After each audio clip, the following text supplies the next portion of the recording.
नमस्कार, स्वागत है आप सभी का हमारे खास कार्यक्रम में और मैं हूं आपके साथ मुस्कान।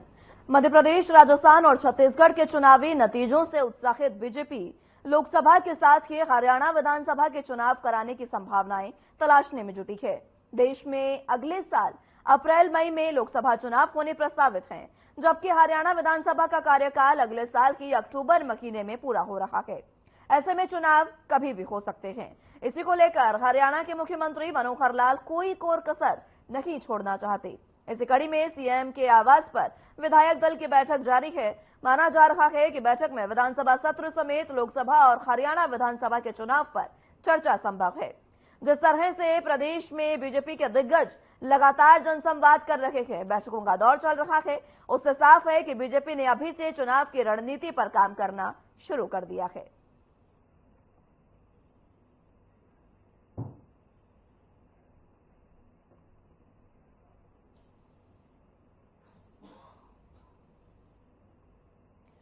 इसी पर चर्चा की शुरुआत कर लेते हैं। तमाम गेस्ट हमारे साथ मौजूद हैं, उनका तारुफ आपसे करवा देते हैं।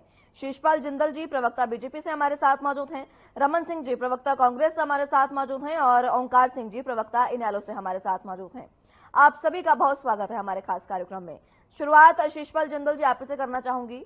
सीएम आवास पर आज विधायक दल की बैठक हो रही है और कहा यह जा रहा है कि विधानसभा चुनाव की क्योंकि तैयारियां तो जाहिर सी बात है कि बीजेपी के लिए शुरू हो गई है और इस बैठक में विधानसभा चुनावों को लेकर रणनीति बनाई जा रही है और विधायकों के साथ मंथन हो रहा है। ऐसे कयास हैं, क्या कहेंगे आप? देखिए मुस्कान जी, ये कोई हमारी पहली बार बैठक नहीं आयोजित की जा रही। समय समय पर प्रदेश में क्या घटित हो रहा है, कहाँ क्या कमियां हैं, क्या विकास हो रहा है, कहीं विकास से कोई क्षेत्र छूटा तो नहीं, इस संबंध में जो हमारे मुख्यमंत्री जी हैं वो समय समय पर अपने आवास पर, कुटीर आवास पर बैठक आयोजित करते हैं और उसी के सिलसिले में आज ये बैठक आयोजित की गई है। ऐसा नहीं है कि ये पहली बार हमारी बैठक हो रही है, लेकिन मैं आपकी एक बात का थोड़ा खंडन करता हूं। जैसा आपने कहा कि बीजेपी कोई कोर कसर छोड़ना नहीं चाहती। देखिए मुस्कान जी, बीजेपी एक ऐसी पार्टी है, ऐसा राजनीतिक दल, ऐसा एक सेवा दल है पूरे देश के अंदर। हमारा एक ही उद्देश्य है कि जो हमारा विकास का पहिया है या जो हमारी भारतीय जनता पार्टी की योजना है वो पंक्ति में खड़े अंतिम व्यक्ति तक जाए और कोई भी व्यक्ति इससे अछूता ना रहे। हमारा पहिया तभी गति। हमारे जन संवाद कार्यक्रम आप देख रहे हैं, समय समय पर हमारे जन संवाद कार्यक्रम हो रहे हैं, प्रतिदिन हो रहे हैं। विभाग के अनेकों मंत्री जन संवाद कार्यक्रम को कर रहे हैं। इसके अलावा जो हमारे पन्ना प्रमुख सम्मेलन थे उनको और गति दी गई है। तो जो हमारे भारतीय जनता पार्टी के विधायक हैं उनसे राय मशवरा किया जाता है कि कहीं कोई चूक तो नहीं हो रही, कोई चूक ना हो जाए, क्योंकि चुनाव सर पर है। कहीं भी किसी भी प्रकार की हम चूक करना नहीं चाहते। और दूसरा, जैसा आपने कहा कि चुनाव की तैयारी, मुस्कान जी मैं बड़े दावे से कह सकता हूं कि आने वाले चुनाव के अंदर मनोहर सरकार फिर से 75 पार हरियाणा के अंदर सीटें लेगी और प्रदेश की जनता भी और देश की जनता ने एक मन बना लिया है कि भारत को कांग्रेस मुक्त बनाना है। कांग्रेस का पतन प्रारंभ हो चुका है, ये हम नहीं कह रहे, ये देश की जनता, प्रदेश की जनता बोल रही है। तीनों राज्यों के अंदर आपने देख लिया क्या परिणाम आया है। लोग समझ चुके हैं कि कांग्रेस अगर देश के अंदर आती है तो वो देश को, भारत को पतन की ओर ही लेके जाएगी।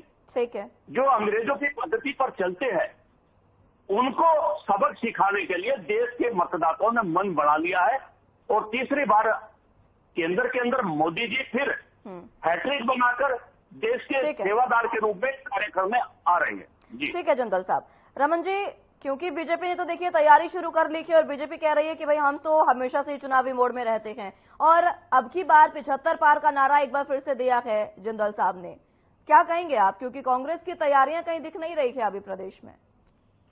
देखिए मुस्कान जी, आपने बड़ा अच्छा सवाल किया है और जिंदल साहब ने बहुत सारे सवाल और जवाब किए हैं। मैं एक एक करके कुछ समय के अंदर ही सारा सब कुछ आपको क्लियर कर देता हूँ।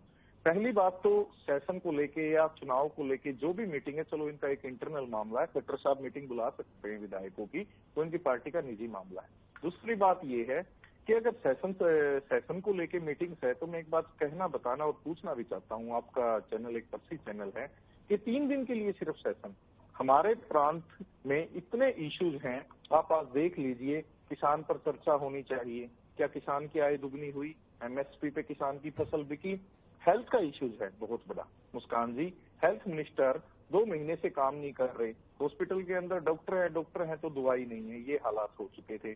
एक ऑफिसर की ट्रांसफर को लेके जग जाहिर है न्यूज़पेपर की सुर्खियां बनाए, अब कल परसों खुल्लर साहब की धर्मपत्नी जी को छुट्टी में भेजा 10 दिन के बाद, उस दिन के बाद खट्टर विज साहब ने थोड़ा सा कार्यभार संभाला है। ये सब जग जाहिर है। बेरोजगारी पे चर्चा होनी चाहिए, नशा हरियाणा से लेके हरियाणा के हर प्रांत में, गांव से लेके शहर, शहर से लेके कस्बों तक पहुंच चुका है, उस पर चर्चा होनी चाहिए। हरियाणा के अंदर स्कूल, सरकारी स्कूलों का ये आलम है कि माननीय हाई कोर्ट ने साफ आईना दिखा दिया, कितने स्कूलों के अंदर टीचर नहीं है, टीचर है तो बच्चों के लिए टॉयलेट नहीं है। और जींद में और कैथल में बड़ा दुर्भाग्यपूर्ण हुआ, आप तो खुद एक नारी शक्ति का हिस्सा है, बड़ा दुर्भाग्यपूर्ण है। और उसके बाद में एक बात बड़ी जमीनी धरातल की सच्चाई को अगर मुस्कान जी देखें, विपक्ष चर्चा चाहता है, हंगामा नहीं चाहता, और सरकार तो भाग रही है सिर्फ 3 दिन का सेशन। हरियाणा राज्य के बराबर में एक छोटा सा राज्य है हिमाचल, वहां पे भी 10-10 दिन के लिए, हफ्ते के लिए सेशन बुलाए जाते हैं। तमिलनाडु, केरला की आप बात कर लीजिए, 1-1 महीने तक सेशन चलते हैं। 3 दिन में इश्यूज इतने हैं, नगर निगम में प्रॉपर्टी आईडी, फैमिली आईडी, भ्रष्टाचार के अड्डे बन चुके हैं, जग जाहिर है। लेकिन जब सरकार चर्चा नहीं करना चाहती, दूसरी बात, मेरे जिंदल भाई का मैं सम्मान करता हूँ, मेरे बड़े भाई हैं। दूसरी बात, उन्होंने एक बात कही कि आईना दिखा दिया, आईना ये शायद अच्छी तरह से नहीं समझ पाए। अगर मिजोरम को छोड़ के 4 राज्यों की वोट और परसेंटेज देखते हैं मुस्कान जी, हमें 10 लाख वोट बीजेपी से ज्यादा मिले। अगर 3 स्टेट की बात करते हैं जिनमें हम हारे हैं, वहां हमें सिर्फ 8 लाख वोट कम पड़ा है। 4 स्टेट की वोट देखते हैं तो 4 करोड़ 80 लाख पड़ा है, हमें 4 करोड़ 91 लाख पड़ा है, 10 लाख से ज्यादा वोट हमें मिले। शायद इनको ये भी समझना पड़ेगा कि बीजेपी के खिलाफ कितना वोट पड़ा है। दूसरी बात, उससे आगे बढ़ना चाहते हैं, चुनाव आज करवा ले या 6 महीने बाद करवा ले, विधानसभा लोकसभा इकट्ठे करवा ले डबल इंजन की सरकार। मैं एक बात कहना चाहता हूं, 2019 का लोकसभा का चुनाव हुआ था मुस्कान जी, 10 लोकसभा के साथ एक पुलवामा के नाम पे आंधी चली थी, जिसमें 10 लोकसभा की सीटें हरियाणा के अंदर जीती गई थी। उसके बाद आपने एक चीज देखी होगी, बड़ी जिम्मेदारी से मैं एक बात कहना चाहता हूँ, 75 पार का नारा देने वाली सरकार बहुमत में भी नहीं आई थी। गंगा जमुना पार भेजने वालों के सरकार, ये सरकार चल रही है उनके साथ, जो इनको गंगा जमुना पार भेजना चाहते थे। तो एक चुनाव अगले चुनाव की दशा और दिशा तय नहीं करता मुस्कान जी। हर स्टेट के मुद्दे अलग हैं, हम चुनाव के लिए तैयार हैं, ये इकट्ठे कराएं, अलग अलग कराएं, ठीक है, चलिए आगे बढ़ते हैं। मुद्दा नहीं है। ठीक है ओंकार जी, बीजेपी कह रही है कि आपकी बार 75 पार, कांग्रेस कह रही है कि आप कभी भी चुनाव करवा लीजिए, कांग्रेस की जीत फाइनल है इस बार हरियाणा में। अकाली दल की, अगर माफ कीजिएगा, इनेलो की अगर बात करें तो इनेलो फिर किस तरीके से अपनी तैयारियां कर रही है, क्योंकि दोनों पार्टियां पूरे तरीके से अपने इस मामले को लेकर संतुष्ट हैं और ये स्पष्टीकरण उनका है कि इस बार तो उनकी सरकार आने वाली है। और बीजेपी की बात करें तो उन्होंने तो साफ कर दिया है 75 पार, क्या तैयारियां हैं इनेलो की? मुस्कान जी, बीजेपी ने 75 पार नहीं कहा, इनके प्रदेश अध्यक्ष ने 85 पार कहा है। आप गलत बोल रही हैं, 10 सीटें अपने आप ही कम ना करो, 85 कही है उन्होंने। और उन्होंने भी क्या उनका गलत कहा, उन्होंने 85 पार नहीं 85 बाहर कहा, मतलब 85 बाहर 5 अंदर। बहुत अच्छी बात कही है इन्होंने, इनकी 5 ही लगन है, आप देखते रहना। और दूसरी बात, ये प्रत्येक पार्टी का इंटरनल मामला है, कौन कितनी तैयारी कर रहा है।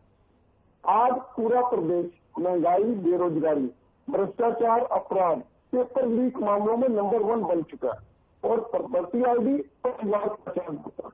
ये 2 चीजें ऐसी हैं जिन्होंने पूरे प्रदेश की जनता को सड़कों पर ला दिया है। तो प्रॉपर्टी धारक अपनी प्रॉपर्टी की आईडी ठीक करवाने के लिए नगर परिषद, नगर निकाय बाहर का चक्कर लगा रहा। पीला कार्ड काट दिया गया 10 लाख लोगों का, 5 लाख लोगों की पेंशन काट दी, फैमिली आईडी को आधार बनाते। आज प्रदेश की जनता प्रत्येक वर्ग आज दुखी है, और जहां तक कांग्रेस की बात है, 9.5 साल में कांग्रेस का संगठन नहीं बन पाया। इन्होंने एकमात्र क्षेत्रीय दल ऐसा जिसको सिर्फ हरियाणा से सरोकार है।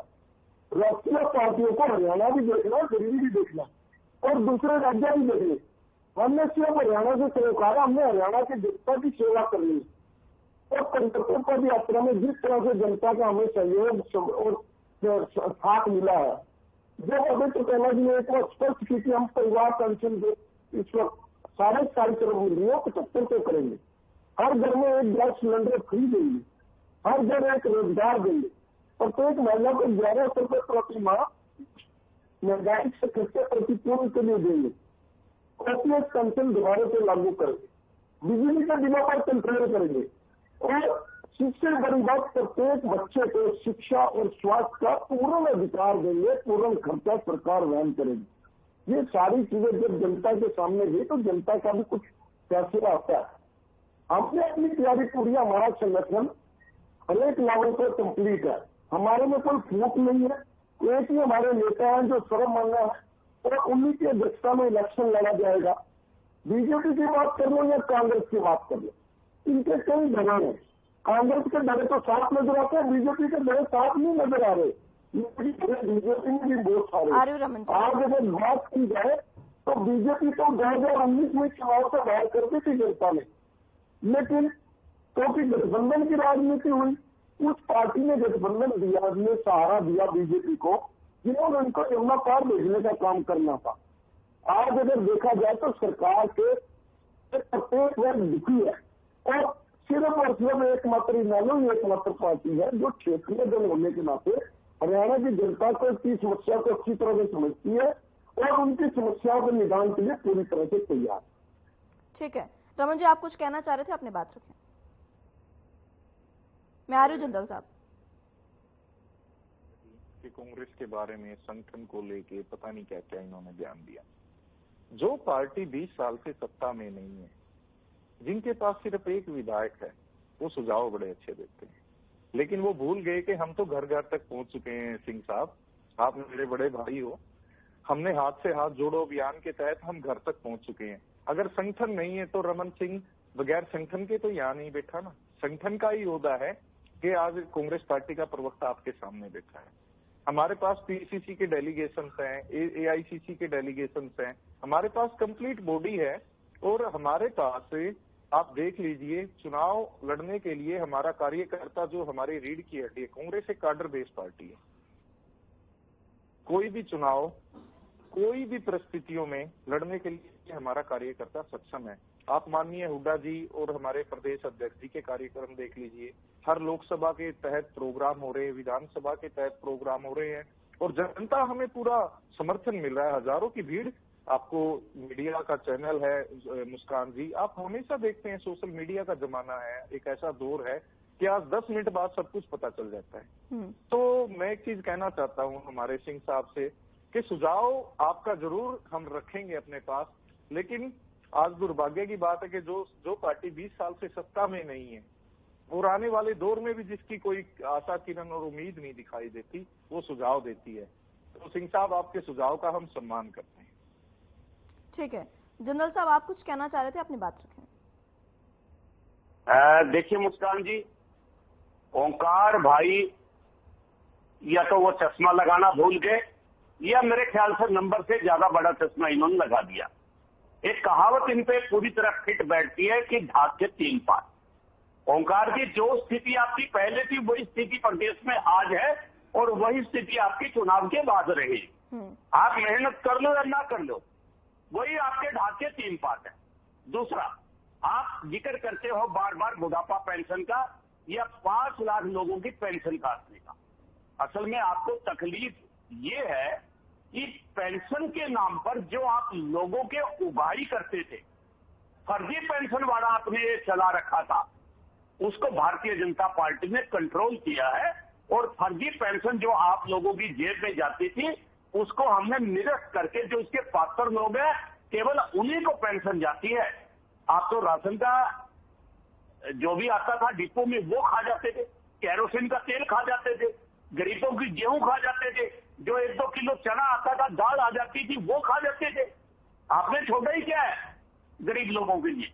ये तो मनोहर सरकार आई और हमने स्थिति को समझा और उस पर काबू पाया। अब बात करते हैं कांग्रेस प्रवक्ता साथी की। जैसा कि मेरे साथी कह रहे हैं कि 3 दिन का अधिवेशन, अरे मेरे भाई आपको समझना चाहिए, आप थोड़ा सा 9 साल से पीछे चले जाओ। आपकी सरकार तो दशकों तक प्रदेश में राज करके गई है।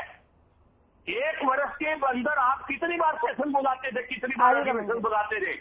ये मनोहर सरकार है जिसने नियम को तोड़कर 2 की बजाय प्रदेश में 1 साल में 3 सेशन आरंभ करे हैं। जहां तक आपकी मांगों को उठाने का सवाल है, अगर आप लोगों में थोड़ी सी भी गैरत है ना, तो आप 3 दिन तो दूर की बात, आप 3 मिनट के अंदर मुद्दे उठा सकते हो। पर आपके पास उठाने को, करने धरने को कुछ भी नहीं है।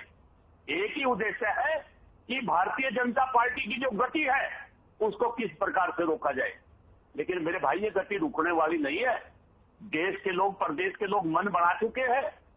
ओंकार जी, आप 85 की बात करते हो ना, ये जादुई आंकड़ा भी अगर हो जाए तो कोई अचंभे वाली बात नहीं है। ठीक है, आप अपनी जो एक सीट है उसको संभाल कर रखिए और भगवान से प्रार्थना कीजिए कि अगली बार विधानसभा के चुनाव में आप दहलीज को देख पाए। मेरे को नहीं लगता ये आपके लिए संभव है। ठीक है जिंदल साहब, जवाब ले लेते हैं ओंकार जी से। ओंकार जी। मुस्कान जी, लगता है मैंने अपने भाई की दुखती रज पे हाथ रख दिया और मैंने कोई गलत तो नहीं कहा। इनके प्रदेश अध्यक्ष ने कहा 85 पार, मैंने कहा 85 बार, अंतर तो कुछ भी नहीं है। मैंने कि दुखती रज पे हाथ रख दिया। चलो कोई बात नहीं। देखिए, ये बताने का कोशिश करें कि इनके राज में पिछले 10 साल से जब से सत्ता में आए हैं तब से किसान सड़कों पर है। चाहे वो 3 कृषि बिल की बात हो, चाहे अपने ऊपर दर्ज मुकदमे खत्म करने की बात हो, चाहे एमएसपी घोषणा की बात हो, जिंदल साहब, और चाहे फसल बर्बादी के कारण सरकार से मुआवजा। जिंदल साहब, बात पूरी होने दीजिए, मैं आऊंगी आपके पास। समय आपको दिया जाएगा, अपने समय में प्लीज बात रखिएगा। मुस्कान जी, ये तो बता दें, पिछले 9.5 साल से किसानों पर लाठियां किसने बांधी, किसानों पर पर्चे दर्ज किए और फिर वापिस करने का वायदा करके आज तक पर्चे वापिस क्यों नहीं है। प्रत्येक वर्ग परेशान है और विशेष तौर पर किसान आज भी सड़कों पर है। और ये महाराज जिले के किसान अपने जितने बेसहारा पशु है उनको इकट्ठा करके माला सिटी के विधायक से वहां पर अभी भी बैठे हुए धरना देके इन्होंने आज तक कोई समस्या हल करने का काम नहीं किया। जब तक 2019 में ठीक है, हमें 1 सीट मिली, हम स्वीकार करते हैं। उसका कारण था क्योंकि पार्टी में विभाजन हो गया और जब विभाजन हो गया तो मैंने इसका दूसरी तरफ चलेगा, मैं 1 सीट मिली, हमने स्वीकार किया। लेकिन आपकी तो सरकार सत्ता में थी। 2014 में 47 से 40 पर कैसे आ गए? 75 पार करते करते कि 40 से नीचे चले गए, ऐसा कैसे हो गया? जिंदल की जगह दिमाग लगाइए। आप अगर सत्ता में बैठे 75 पार न करते और इजाजत 2 पार न होती तो आपके 2009 में 9 सीटें थी, 2019 में वापिस 2 पर आते। कोई बात नहीं, देर रात दुरुस्त है। 2024 में आपकी स्थिति दयनीय होने वाली है। और जहाँ तक 30 प्रदेशों के चुनाव के नतीजों की बात है, हर एक प्रदेश की परिस्थितियां, हर एक शहर की परिस्थितियां अलग होती है।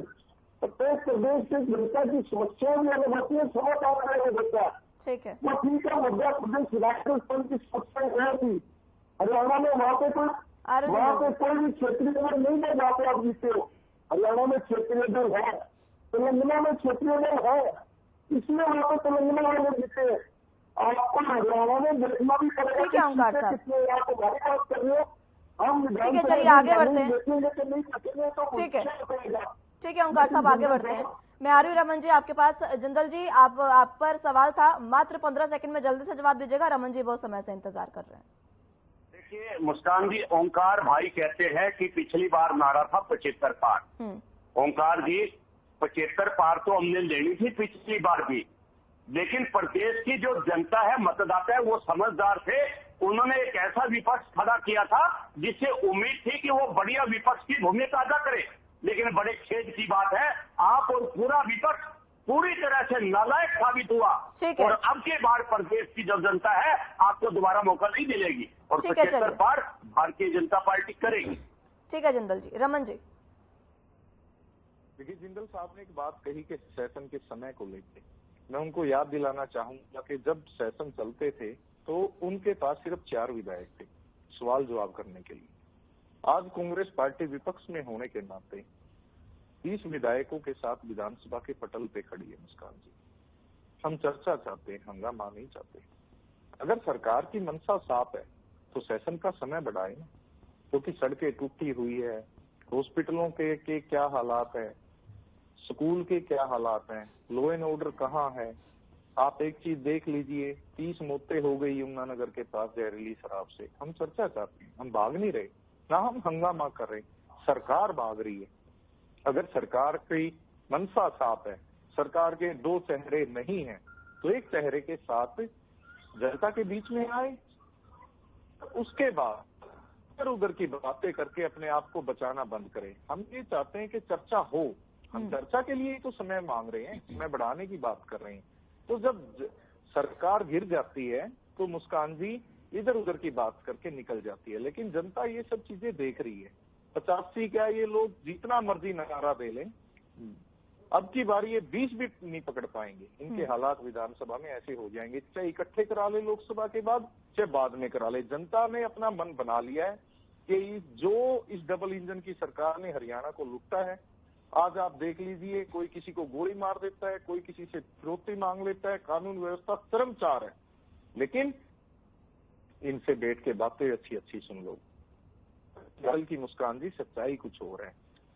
विपक्ष में होने के नाते हम ये मांग भी करते हैं और हम कहना भी चाहते हैं आपके मीडिया के चैनल के माध्यम से कि सेशन का समय बढ़ाया जाए। हम सभी मुद्दों पे चर्चा करना चाहते हैं, लेकिन सरकार ने किया तो कुछ नहीं ना, इसलिए छोटा सा समय करके फॉर्मेलिटी करके अपना निकल जाएंगे।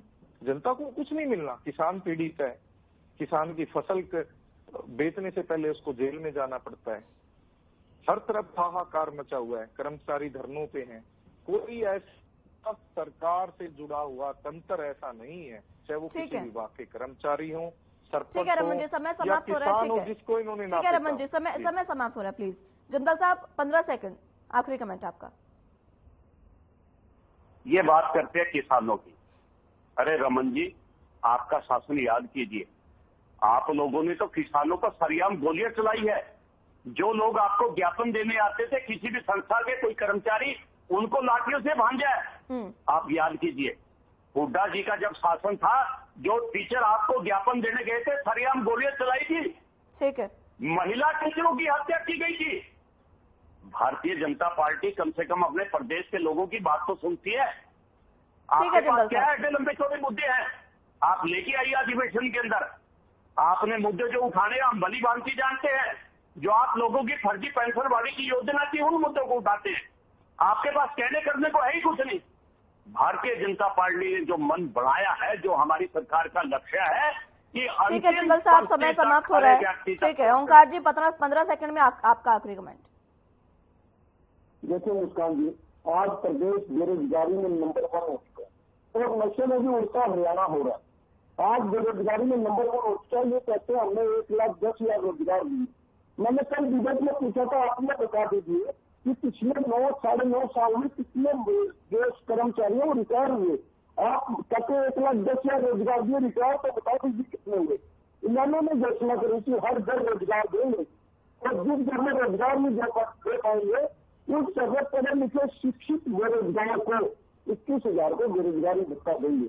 आज बेरोजगारी के नाम पर बच्चा जो है ना सक्षम और कौशल रोजगार निगम के तहत शोषित होगा, पीड़ित होगा। और वो बच्चों को क्या दे रहे हैं? मात्र 6,000 के सक्षम में ग्रेजुएट को, 7500 रुपये पोस्ट ग्रेजुएट को, और कौशल रोजगार निगम में 12,000 रुपये तक दे रहे हैं। आप बताइए मुस्कान जी, 12,000 रुपये में एक बच्चे के परिवार का कैसे गुजारा हो सकता है? ठीक है ओंकार जी, समय समाप्त हो चला है। बहुत बहुत शुक्रिया आप सभी का हमारे साथ जुड़ने के लिए और तमाम अहम चर्चा हमारे साथ करने के लिए। लेकिन जिस तरीके से बैठक का लगातार जारी है और इस बैठक में ये देखना होगा कि क्या कुछ तस्वीर सामने निकल कर आती है और क्या खास इस बैठक में रहता है, क्योंकि मुद्दे कई है, चाहे ये विधानसभा चुनाव हो या फिर शीतकालीन सत्र। अब फाइनल ये देखना होगा कि किस तरीके से बैठक में तमाम चीजें सामने आती है और सत्र में और आने वाले चुनावों में क्या देखने को मिलता है। फिलहाल के लिए मेरे साथ बस इतना ही। नमस्कार।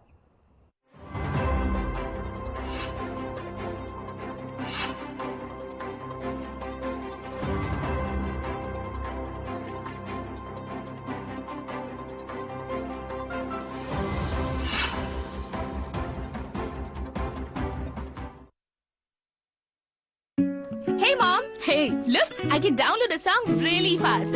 I can make